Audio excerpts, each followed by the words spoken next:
C'est dur à vivre. Surtout des fois, ça, quand je reviens comme ça, là, ça me reprend les triples.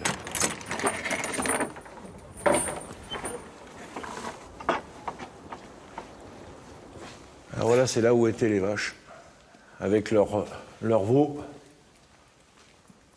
Et puis là, je mettais mon taureau. Qu'est-ce qui s'est passé? Et ben, c'est pour la liquidation judiciaire, et ben, les vaches ont été vendues. Pour certaines, elles ont été vendues pour la vie, d'autres, elles sont parties à l'abattoir parce qu'elles n'étaient pas vendables. Et... Elle vous manque? Ouais. Ça manque de bruit là-dedans. Ça manque un peu des veaux mourlés, on n'entend plus. C'est mort, c'est froid. Il y a cette odeur de...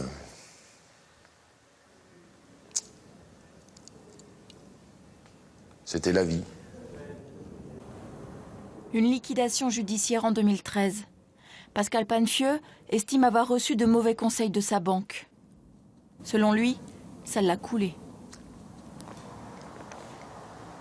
Le problème, c'est qu'ils ont cassé un homme. Mais très profondément, quoi.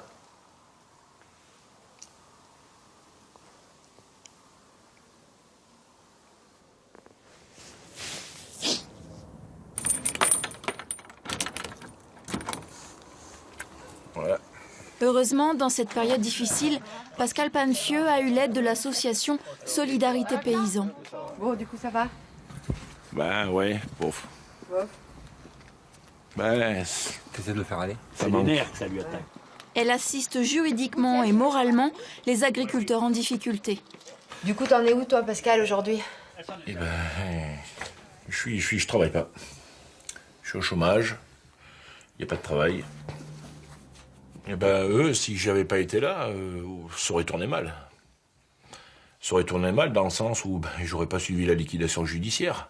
Je me serais liquidé moi-même. Qu'est-ce que ça vous a apporté de les avoir à vos côtés? Un soutien. Entendu. Surtout d'être entendu. Ils savent de quoi on parle, quoi. Moi, la liquidation judiciaire, de toute façon, ça c'est sûr, je l'ai pas... Tu l'as pas complètement digéré, mais bon. Non. Dans les fermes, on est là, c'est à nous de cogiter matin et soir, jour et nuit, même dans votre lit, à cogiter le lendemain. Comment vous allez faire pour ci, comment vous allez faire pour ça. Attends, si je fais ci, est-ce que ça va bien marcher pour ça? C'est en permanence cette pression qu'on a de trouver la solution. Mais là, on est entendu, c'est surtout ça.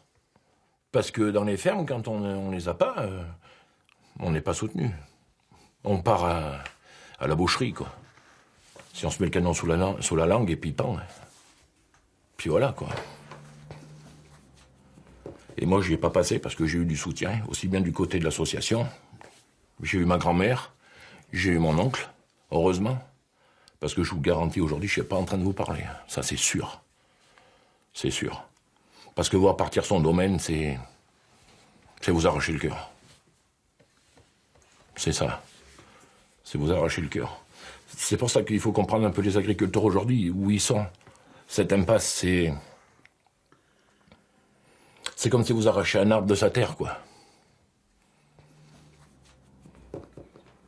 Pour moi, j'avais perdu quelque chose où mon grand-père avait monté quelque chose, mon oncle avait continué ce quelque chose, et puis on aurait dit que moi j'étais là juste pour prendre ce qu'ils ont monté, quoi, le bouffer. Pour moi, j'ai eu ce sentiment-là de manger la ferme de mon grand-père. Et en réalité, non. Mais bon, ça, je l'ai appris que plus tard, après. Mais sur le coup, ouais, c'est ce que je me suis dit. J'étais un bon à rien, quoi. Mais bon, je vais essayer de me battre. Parce que, je sais pas, j'ai ce petit truc qui me picote là, qui me dit dans ma tête, après la liquidation, il faut repartir. Et ça, c'est sûr, je vais repartir. Je vais pas être comme j'étais avant, ça c'est sûr, parce que je suis écrasé. Mais je vais repartir, hein, ça c'est sûr. Petitement, mais je vais le refaire. Ah ouais.